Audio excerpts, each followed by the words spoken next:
Қайырлы кеш, қымбатты оқырмандар. Арнама қош келдіңіздер.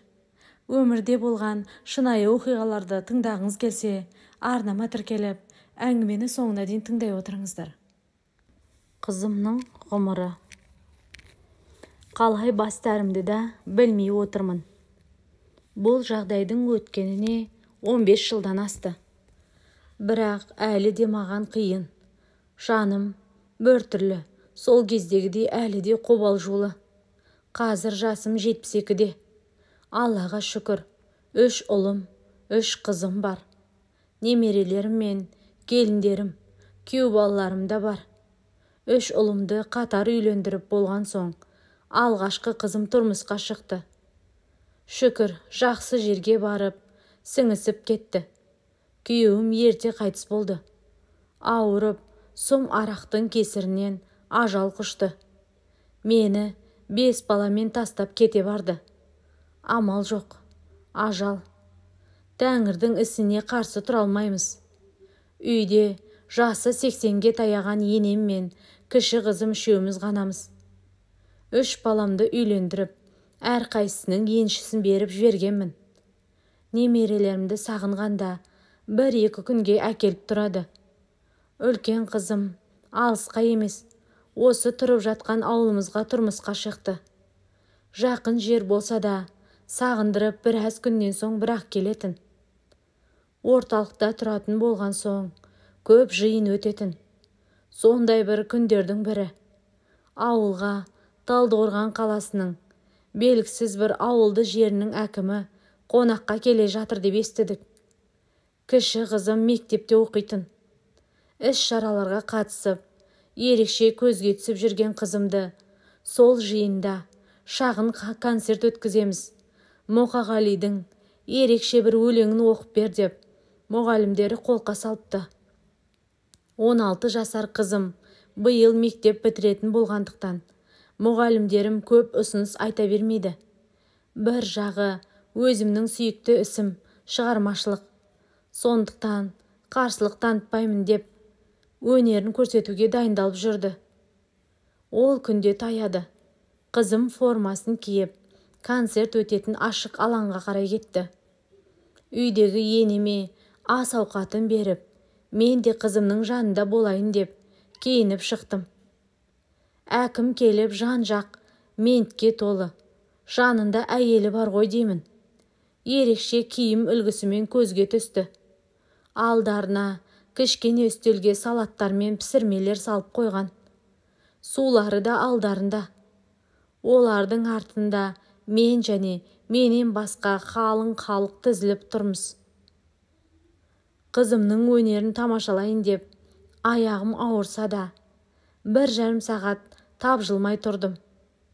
Би, ән, сахналық қойылым барлығы өтіп жатты. Кенет жүргізуші қызымның есімін айтып ортаға шақырды. Қатты қуанып кеттім. Қызым ортаға шығып, маған қарап, бірден жымиды да, Мұқағалидың өмір баянына шағын шолу жасады да, шығармасынан бір үзінді оқып берді. Барлығы өз өнерлерін көрсетіп болған соң, жүргізуші қайта шығып, Мұқағалиды жан жүрегімен жеткізіп, тебіренте орындағаны үшін ұлпанға алғыс айтамыз. Ерекше дарыны бар, ақылды қызды өсіріп, өнегесін беріп отырған, осында ерекше тұлғаны тәрбиелеп өсірген ұлпанның анасы Қазына ханымды ортаға шақырамыз деді. Сасқанынан жан-жағыма қарап, мені танитындар, шықсаңшы, сені айтты ғой, шық қане, шық болсаңшы, деп жатты. Ерекше таңданыспен ортаға қарай ұмтылдым. Бір жағы қатты қуанып келе жатырмын. Аллаға мыңда бір шүкір. Бала жақсы болса, осылай қуанып, мәз-майрам болып жүреміз ғой. Жаман болса, сорымыз болар еді. Шүкір Аллаға, перзентімнің қуанышы көп бола бергей. Бақыттымын. Алла тағала бақыттымын. Сансыз шүкірлер айтамын саған. Сахнаға шығып, алдымен қызымды бетінен шөлп-шөлп еткізіп, сүйіп, екі езуі құлағына жетіп, бақыттан көздері балбыл жайнап тұрған қызымның маңдайынан иіскеп құшақтап алдым. Жүргізушілер маған сөз берді. Басында тартқыншақтап, қиналып, кейін іштегі барымды айтып, қуанышымды халыққа жеткіздім. Осылайша концерт өз мәресіне жетті. Адамдар тарасып жатты. Мен де ұлпанымды тауып алайын деп, сахна сыртына қарай бара жатқанымда, бір әйел кісі мені тоқтатты. Қарасам жүзі таныс. Мені танып тұрсыз ба? Деді жымиып. Сөйтсем әкімнің әйелі екен. Амандасып, сөйлесіп біраз тұрып қалдық. Бір нәрсені жасырып тұрғандай. Не болғанын біле алмай, не айтар екен деп біраз тұрдым. Ақыры айтуға бекінді ме, қысылса да сөз бастады. Қызыңыз өнерлі екен. Ақ көңіл, кішіпейіл, сіздей анасы бар қызыңыз бақытты. Сізге тартқаны анық, түрлеріңізге ұқсайды екен. Мінездеріңізде келетін сияқты. Шіркін, сондай келінім болса ғой, деді, жұмбақтап. Не дерімді білмедім. Үстімнен біреу мұздай су құйып жібергендей күй кештім. Мазам қашып, қызыма барайын. Үйге қайтуымыз керек деп, ұлпанды тауып алып, дереу үйге қайттық. Үйге келіп, кешкі асымызды іштік. Ұлпан мен әжесі екеуі әңгіме дүкен құрып отыр. Мен төсектерді салып, ерте жатып қалдым. Ерте жатқаныммен біраз ойландым. Ол әйел сонда құда түскендей кейіп танытты ма? Жоқ, әлде жай айттым екен? Жоқ, менің қызым әлі кішкентай. 16 жаста. Өрімдей жас қыз ғой. Оны әзір күйеуге бермеймін. Оқысын. Біраз нәрсені ойланып жатып, әйтеуір ұйқыға кеттім. Таңертең тұрып, күнделікті үй тірлігін жасадым. Ұлпанда қызу дайындық. Мектеп бітіреді. Алтынға ілігіп, жоғарғы оқу орнына түсу оның басты арманы. Біз де соны қалаймыз. Сондықтан оның мазасын көп алмай, дайындалсын деп жүрдік. 4 айдан соң Ұлпанның туылған күні. 17-ге толады. Ол осы туған күнін ерекше күтіп жүр. Себебі өмірі басқа қалада жалғасады. Егер алтынға ілігіп, армандаған мамандығына түссе, ол үшін ерекше нәрсе ұйымдастырамын. Жаным сол, өзі ақылды, сүйкімді. Әкесі қызының осындай жетістіктерге жетіп жатқанын көре алмай кетті ғой. Ұлпан 11-ші сыныпты тәмамдап, алтын белгіге бітірді. Ұлттық бірыңғай тестілеу тапсырып, журналистика мамандығы бойынша Астана қаласына оқуға түсті. Қуанышымызда шек жоқ. Барлығы реттеліп, ойымыздағыдай жүзеге асты. Бәрінен бұрын әжесі қатты қуанып, бір пенсиясына азық-түлік алып, кішігірім Құран оқытып жердік. Қалғанын немересіне беріп, оқуға қажеттіліктерінді ал деп қуантып қойды. Апам мен Ұлпанды үйде қалдырып, туыс сіңілімнің тойы болатындықтан 2 сағаттық жердегі шағын ауданға кеттім. Немересінің сүндет тойы болып, барлық туысқандары келіп, ойнап күліп, арқа-жарқа болып тойладық. Тойды өткеріп, барлығымыз той иесінің үйіне келіп, тойдан кейінгі шайды іштік. Әңгіме дүкен құрып отырып, қарсы бетте отырған осындағы ауылдың келіншегі қызыңызды күйеуге береді деп естідік қой. Мектепті енді ғана бітірді. Неге асықтыңыздар? Деп қойып қалды. Сасып қалдым. Күйеуге бергеннес? Дедім. Бәрінің 2 көзі менде. Мен болсам, не дерімді білмей, жан-жағыма алақ-жұлақ қарап, аузыма құм құйылғандай қатып қалдым. Әзер есімді жинап, мен қызымды оқуға түсірдім. Ол оқиды дедім. Бәрі тарап сыртқа шықты. Әлгі келіншектен көзімді алмай, артынан жүріп сөйлеспекші болдым. Тоқта дедім. Қатқыл үнмен. Жалт қарады. Әпке, сіз бе? Не боп қалды? Деді, дым білмегендей. Мен де көп бөгелмей, не үшін олай айтқанын, ондай сыбысты қайдан естігенін сұрағыштап бастадым. Содан басында қысылып тұрған ол барлығын баяндауды жөн көрді. Негізі маған бұл жайлы ешкім айтқан жоқ. Мен өзім бұны біреуден кездейсоқ естіп қалдым. Сіздердің ауылдарыңызға әкім барғаны есіңізде шығар. Одан соң әкім біздің ауылға да келді.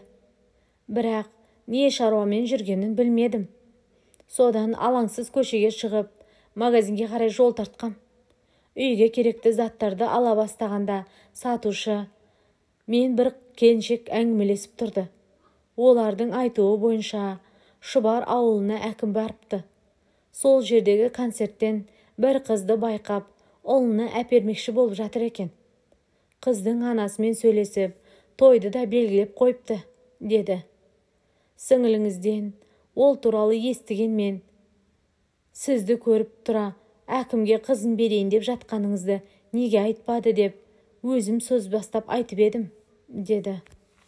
Бұл келіншектің сөзіне қарап таң қалдым. Қайдан шыққан өсек екені белгісіз. Одан соң, әр жердегі әңгімеге сене берме. Бұл өсекті біреу шығарған. Мен оларға қызымды беремін деп айтқан жоқпын. Дедім де үйге келдім. Келіп демалып, ертеңгі күнді ұзақ күттім.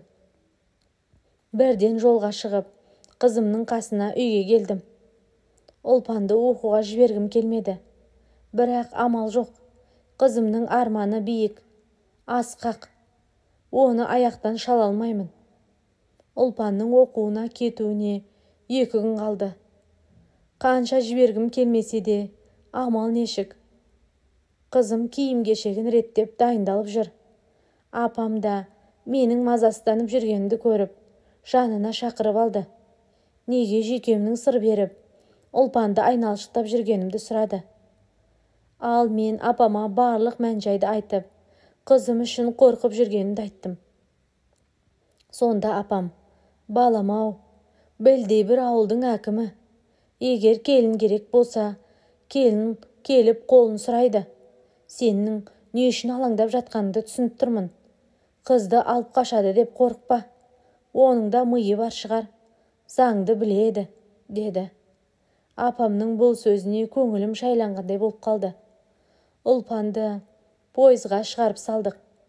Жақсы оқуына тілектес болып, дұға тілеп жүрдім. Үйдің шаруасымен жүргенде үйге бір көлік келіп тоқтады. Көліктен таныс бейне түсіп жатыр. Әкімнің нақ өзі. Жанында әйелі бар. Мен бұлай ойламадым. Бұнысы да дұрыс шығар әрине. Үйге келді. Қонақ деп сыйлап, төрге отырғызып, дастархан жайдым. Төрелігін бастап, әкім мырза сөз бастады. Мазалағанымыз үшін кешірім сұраймын. Сыйлап, ас беріп жатқаныңыз үшін рахмет. Өзіңізде біраз нәрсені естіп жатқан боларсыз. Биыл ғана оқуға түскен Ұлпан қызыңызды айттыра келдік. Неге? Ұлпан жоқта келдіңіздер. Оқуға бүгін ғана кетті. Ол қазір тұрмысқа шықпайды. Сондықтан ренжімеңіздер деп сөзді қысқа қайырдым. Алайда олардың қайтатын ниеті жоқ. Баламыз Ұлпанды бір көргеннен ұнатып, бізді жіберіп жатыр. Жастар өздері сөйлесіп көрсін. Мүмкін, деді. Бірақ мен оларды қайтарып жердім. Себебі қызым 17 жасқа енді келеді. Жап-жас қой. Неге ойланбайды екен? Бірақ олар мұнымен қоймады. Бір айдың ішінде қаншама рет келіп кетті. Қызымның туған күні жақындаған соң, ол да үйге келемін деп шешті. 2 күндік демалысында туған күнін дүркіретіп атап өттік. Бәріміз мәз-майрам. Кенет күтпеген қонақ келді. Тағы да әкім мен келіншек екеуі. Қызыма сыйлығы бар. Ұлпан сыйлықты алып мәз. Рахмет сіздерге деп көңіл көтеріп жүрді.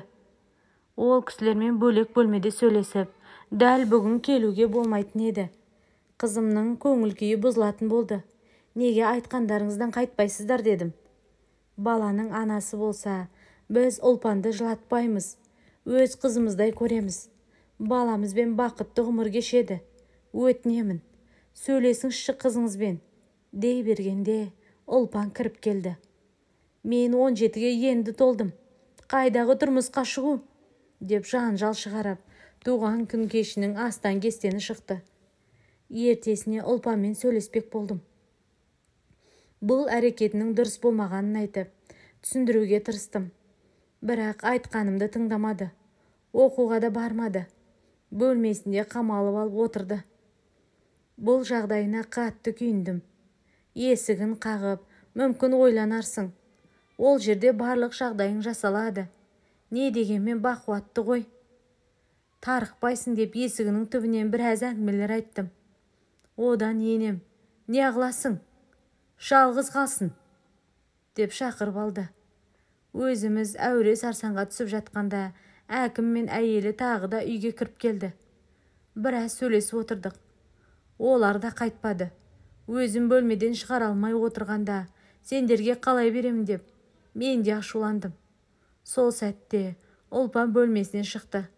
Мен келісемін деді. Аузым ашылды да қалды. Одан әкім мен әйел де мәз. Сонымен ұзату күнін белгілеп, Ұлпан болашақ күйеу жігітімен танысып, той күнінде белгіледік. Шүкір бәрі ойдағыдай өтіп жатты. Ұлпан жігітті ұнатқан сияқты. Екі езуі екі құлағында. Барлық жөн жоралғылар өтіп, қызымның жасауын ұзату тойында өзімен бірге беріп жібердім. Көп замай тойларда өтті. Бірақ кеудемде бір күмән сейілмей қойды. Қызым әлі кішкентай ғой деп қимаған шығармын. Әйтеуір күндіз түні қызымды ойлаумен жүрдім. Үй тірлігіне үйренісіп кете алдым екен. Өзге отбасына сіңісіп кете алды ма? Енесі, күйеуі қандай қарым-қатынаста екен? Ұрсып қалып жылап жүрген жоқ па? Міне осындай сұрақтар ойымды тормалап, жаныма маза берер емес. Әй, не де болса көрерміз. Қыз мұраты кету ғой. Жалғыз менің қызым кетіп жатқан жоқ деп өз-өзімді жұбаттым. Ойламауға тырыстым бәрін. Күнделікті күйбең тіршілікпен күндер зулап өтіп жатты. Енем де немересін анда-санда хабарласпады ма деп сұрап қояды. Хабарласпағанына бір жағы уайымдап жүрдім. Бір жағы онысы да дұрыс шығар.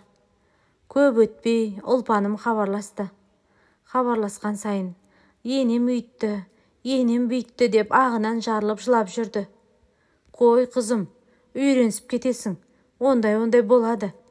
Бізге хабарласа берме. Енең естіп қалса ұят болады, деп сабырға шақырып жүрдім.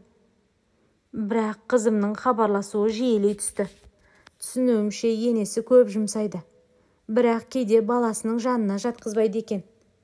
Қызымды өзінің қасына алып, баласы жұмыстан келгенде, шаршап келдің ғой, жақсылап демал дейді екен. Қайынатасы іс сапарға кеткен көрінеді. Бұлайша айтқанда, бұнысы дұрыс емес қой. Сонда баласын қызғанып жүргені ғой. Қанша қапаланып жүрсем де, бір мәнісі болар деп жүрдім. Сонда күйеу бала да, әйелім қасыма жатсын деп айтпайды ма екен? Қызық екен. Бірақ сөйтіп жүріп, қызымның аяғы ауырлап, шекесі торсықтай ұл бала дүниеге келді. Екі жақта қатты қуанып, мәз-мәйрам болдық. Қызым өз-өзіне келген соң, бесігін алып бардық. Дүркіретіп бесік той жасады. Онысына рахмет. Барған жұрттың бәрін алтынмен қарық қылып, риза етіп жіберді. Ол күнде өте шығып, бір жеңілдеп қалдық. Көтпеген уақытта қызымның қоңырауы ұйқымнан оятты. Анашым, кеш мазалағаным үшін кешірші. Мен шаршап кеттім. Енемнің мінезі әбден мені шаршатты. Не істесем болады? Мен бұндай отбасында өмір сүре алмаймын. Неге мені бұларға бердіңіз? Мен осынша қиындық көретіндей не істедім сонша? Деп қызым өксігін баса алмай жылап тұрды. Оның жылағанынан жүрегім шыдамай, көзімнен менің де еріксіз жас шықты. Жанында баласы да шырылдап жылап жатыр. Ештеңе дей алмадым. Өз-өзімді жегідей жеп барамын. Барлығына өзім кінәлі. Не болса да сол үйде бол, шыда деумен болдым. Сонда қызым: қалай шыдаймын, мама? Айтыңызшы, қалай? Енем күйеуіме мені қарғап сілеп жіберген. Қатының өйтпейді, қатының бүйтпейді деп. Айтқанымды істемейді дейді. Мен сонда не істеп жүрмін? Азаннан кешке дейін осылардың арттарынан жүріп, тұр десе тұрып, жат десе жатамын ғой. Сондағы рахметтері осы ма? Қызым дегені былай тұрсын. Келін деп те сыйламайды. Мен бұл үйде күңмін. Мама, сен білсең ғой, қандай азап көрсететінін. Шыдамында шегі бар ғой. Енем күйеуімді әбден қайрап жіберген соң, асханада баламен жағаласып, тірлік істеп жүрген едім. Маған келді де, күйеуім бір шәугім шайды құйып жіберді. Мейлі, маған төгілсе жақсы ғой. Балам екеумізді күйіп, енді ештеңе істей алмай шырылдап отырмыз. Мұздай шүберекті әрі таңам, бері таңам. Ата мен енем көріп тұрса да ештеңе істемеді. Жедел жәрдем шақырар деп әлі күтіп отырмын. Күйеуім болса шығып кеткенен әлі жоқ. Мама, енді не дейсіз маған? Сізге де перзент керек емес пе? Осындай жағдайға тап болсам да осылай отыра бересіз бе? Қызымның сөздерінен кейін ойланбастан жолға шықтым. Енем ауырып жатыр еді. Туыс әпкемді оның жанына қалдырдым. Қызымның қиналғанына менің де жаным тыныш таппай, жүрегім қысылып тұрды. Жол бойы қандай адамдар өздері? Адам ба өзі? Аяушылық деген сезім бар ма өздерінде? Деп сұрақтармен миым ашып келеді. Түсе сала бірден үйлеріне келдім. Келсем, қызым мен немеремнің күйген жерлерін таңып қойған екен. Атасы мен енесі төрде отыр. Мені көре сала енесі: келіңіз, отырыңыз, жоғары шығыңыз деп асты үстіме түсіп жатыр. Маған мұндай құрметтеріңіз неге керек? Қызымның көз жасы көл болып жүргенде, деп ашу зама ерік беріп. Құда болса, біз бұлай болады деп ойламадық. Бәрі жап-жақсы еді. Бір түсінбеушілік болған сияқты. Олар сөйлеген сайын жарылардай болып отырдым. Күйеу баланы сұрағанда, үйден шыққан кезінен әлі келмегенін айтты. Қызымды шақырыңыз деп отырғаныма 1 сағаттан асты. Ал олар болса ортаға тамақ қойып жатыр. Естерің дұрыс па? Дедім қатты ашуланып. Бұдан ары шыдай алмадым. Қызымның бөлмесіне барып, жиенім екеуінің киімдерін жинадым. Оларды да алып шығып кете бардым. Артымнан намысы жоқ жексұрындар: Құдағи, бір ашуыңды бер. Баламды оңдырмаймын. Келсін, осыдан оңдырмаймын. Алып кетпеш, өтінем. Жалбарынайын, аяғыңа жығылайын. Құдағи-ау, деп етегімнен ұстап, екі аяғымнан ұстап жүргізер емес. Мен сендерге енді құдағи емеспін. Мен анамын. Мен балам үшін шырылдап келіп отырмын. Сендерге сеніп тапсырған мен де ақымақ екенмін. Деп кетіп қалдық. Соңғы тұрған автобусқа отырдық. Тез арада үйге барсам деп асығып келемін. Енемнің жағдайы не болып жатыр екен? Жалғыз қалып қоймады ма? Ауырып жатқан жоқ бекен? Әйтеуір жеттік үйге. Келе сала, қызым мен немеремді жайғастырып, дереу енеме қарай бардым. Сөйтсем, тапсырып кеткен адамым үйіне кетіп қалыпты. Ес-түссіз жатқан енемді көріп, бір орында тұрып қалдым. Ұлпанда қорқып, дереу қасына барып: апа, апатай-ау, көзіңді ашшы деумен болды. Иә, сол күні енемнен айырылып қалдық. Өз-өзімді жегідей жеп, іштей өзімді қатты кінәладым. Қара жердің қойнауына тапсырдық. Жетісін 40-ында бердік. Арада біраз уақыт өтті. Күйеу бала Ұлпанға хабарласуы жиілей түсті. Ұлпанмен жеке сөйлеспек болдым. Қызым, өзің білесің, сені үйге алып келдім. Сен де мұны қаладың. Оның хабарласып жүргенін сезіп жүрмін. Оларға да, маған да нақтысын айт. Олай өздеріңді қинамаңдар. Қызымның сондағы берген жауабы: Қаншама ұрыс-керіс болса да, мен оны қатты жақсы көрем. Ол менің ұлымның әкесі. Егер ренжімесеңіз, мен оған қайта барғым келеді, деді. Мен де қыстамадым. Күйеу баламен ата-енесі келіп, уәделерін үйіп-төгіп алдымнан өтіп, қызым мен жиенімді алып кете барды. Міне, содан біраз уақыт өтті. Қызым маған бәрі жақсы деумен келеді. Бәрі жақсы ма, жоқ мені уайымдамасын дей ме, ол жағы беймәлім. Қазір 4-шісіне аяғы ауыр. Алғашқы ұлынан соң артынша 2 қыз дүниеге келді. Лайым, енді бәрі жақсы болсын деп тілеймін. Әңгіменің соңы. Ұнаса пікір жазып, лайк баса отырыңыздар.